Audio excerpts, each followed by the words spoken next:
E aí, pessoal? E o filme Joker, né, foi indicado a 11 prêmios no Oscar agora de 2020. E pegando esse gancho do filme, né, e o personagem interpretado pelo ator Joaquin Phoenix, eu queria, de certa maneira, fazer uma reflexão sobre o riso e o riso enquanto um ato de subversão. Aliás, esse rir enquanto um ato subversivo, de certa maneira, ele indica muito, né, a força do próprio personagem do Coringa. De certa maneira, o Coringa é uma figura, é um personagem que identifica uma espécie de desordem, de anarquia, ou seja, de certa maneira, o personagem é uma personificação, de certo modo, de uma posição, inclusive uma posição política e filosófica, inclusive. Ou seja, de realmente nadar contra a maré.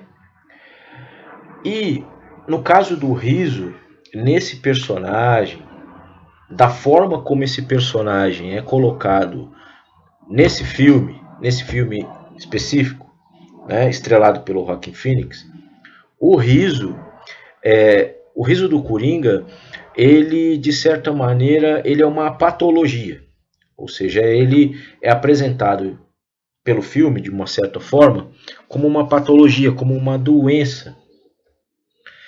E rir de certa maneira numa sociedade moderna, civilizada, racionalizada, de certa maneira, não deixa de ser um ato de transgressão.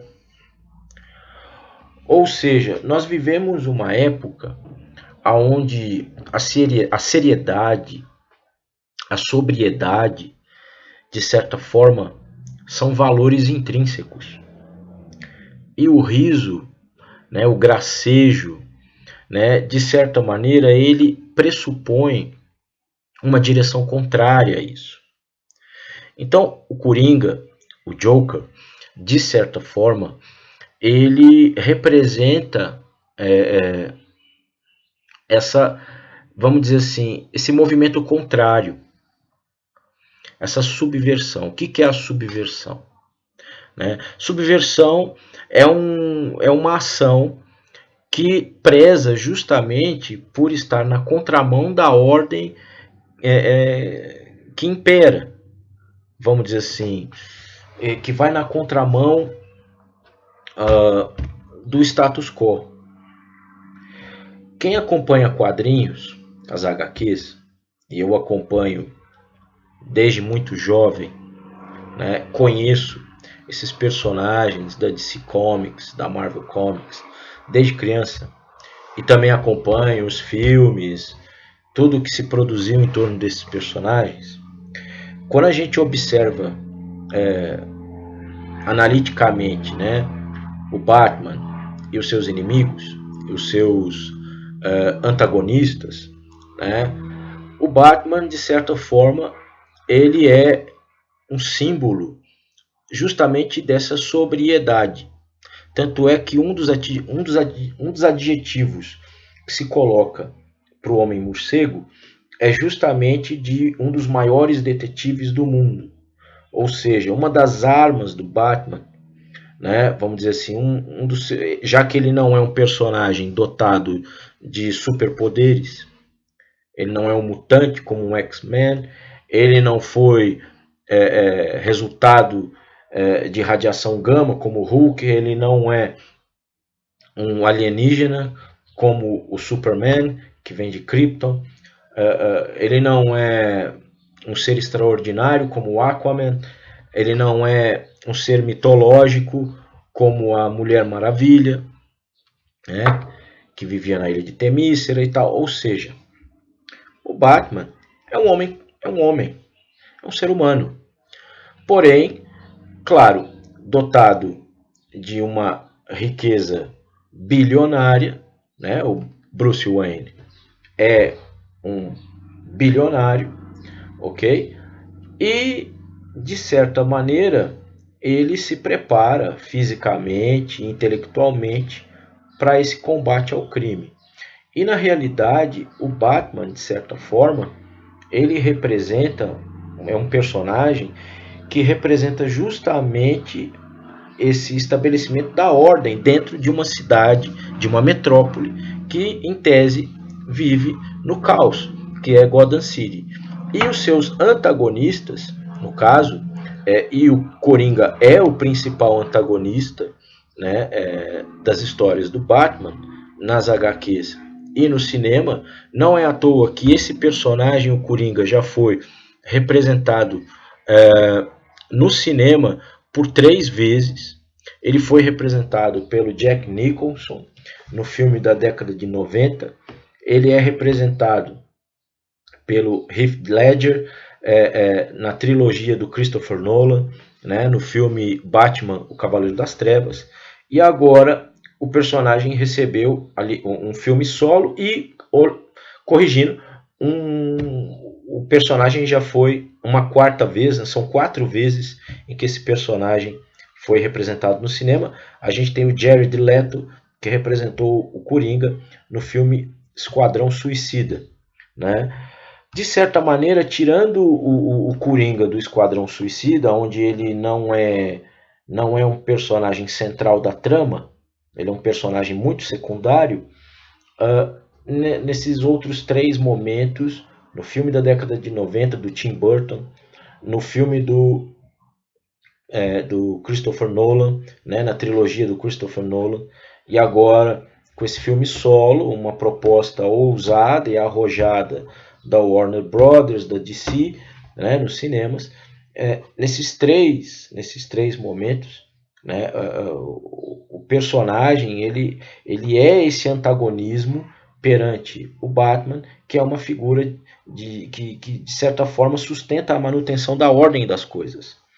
E o Batman, ele é um personagem que tem um preparo intelectual para o combate ao crime. Ele é o maior detetive do mundo. Ele é apresentado assim nos quadrinhos, né? Então, de certa maneira, o Coringa, assim como outros, e tem até uma familiaridade, né? Porque esses antagonistas, que são os inimigos do Batman, no caso, muitos deles são, de certa forma, são pessoas com sérios problemas psiquiátricos, mentais e de comportamento. Não é à toa que esses antagonistas eles ficam aprisionados, eles são mantidos presos não numa cadeia comum, mas no asilo Arkham. E o Arkham, de certa forma, é como se fosse um hospital psiquiátrico que agrega, que coloca ali realmente elementos que representam uma periculosidade tremenda para a sociedade.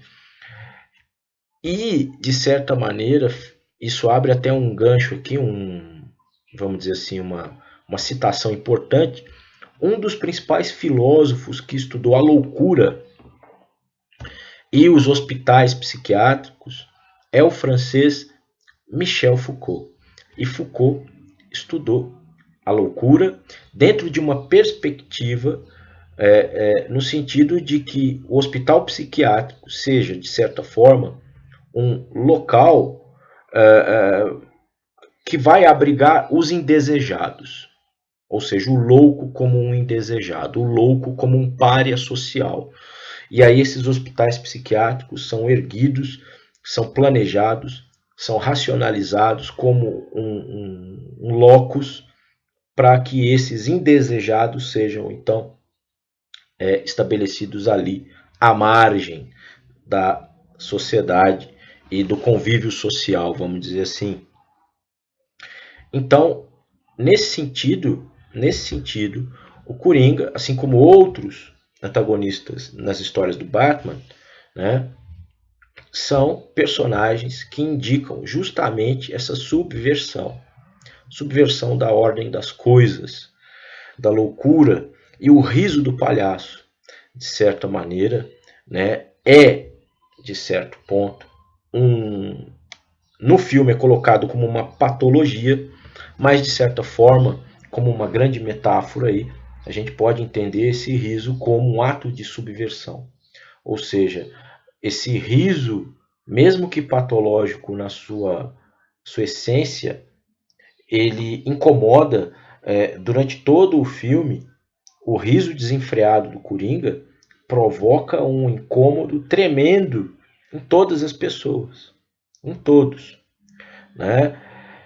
E de certa maneira, esse riso, de certa maneira, ele identifica aí essa ausência, né, dessa racionalidade, ou seja, ir para além dela, estar fora dela.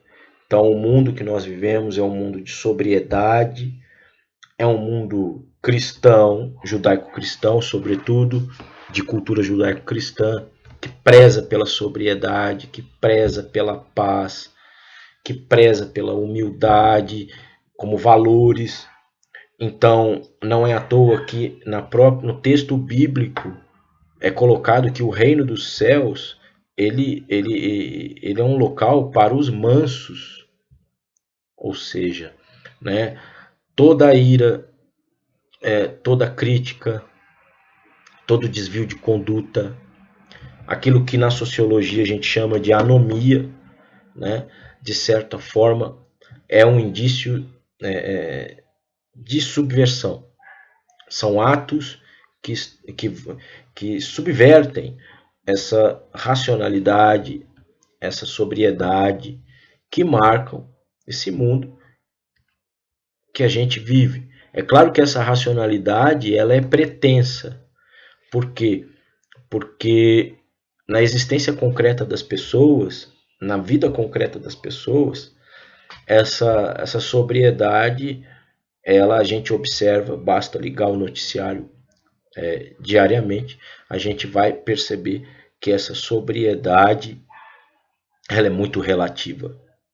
Por quê? Porque a condição humana, apesar de sermos, de certa forma, dotados de grande inteligência, de razão, o ser humano carrega dentro de si, de certa forma, uma potência que subverte as coisas.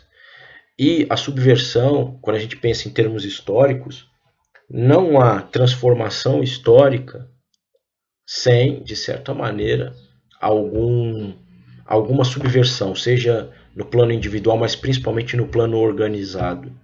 As grandes transformações das sociedades, elas são resultado, de certa forma, de subversões, de transgressões, de mudanças. Não há avanço, não há transformação sem, de certa maneira, essa abertura para a transgressão, para a subversão. Ou seja, e historicamente a gente observa muito isso. Vamos pegar aí a Revolução Francesa, vamos pegar aí as lutas de independência lá que marcaram a independência dos Estados Unidos, né, as guerras de independência que marcaram a independência dos Estados Unidos, e tantos outros exemplos, ok? Que historicamente a gente observa que a humanidade, né, as sociedades, elas se transformam. Por quê? Porque essas transformações são resultado de atos de subversão. E o Coringa, de certa maneira, ele é um personagem que representa essa subversão, né? E, de certa forma, é um personagem que, além da subversão, vai dialogar, né, com a questão da loucura, né? E como eu disse, para quem quiser se aprofundar em termos filosóficos sobre a loucura, além do Foucault, eu também indico a vocês o Erasmo, ou Erasmo de Roterdã, que escreveu um textinho clássico básico chamado Elogio à Loucura, né? É uma visão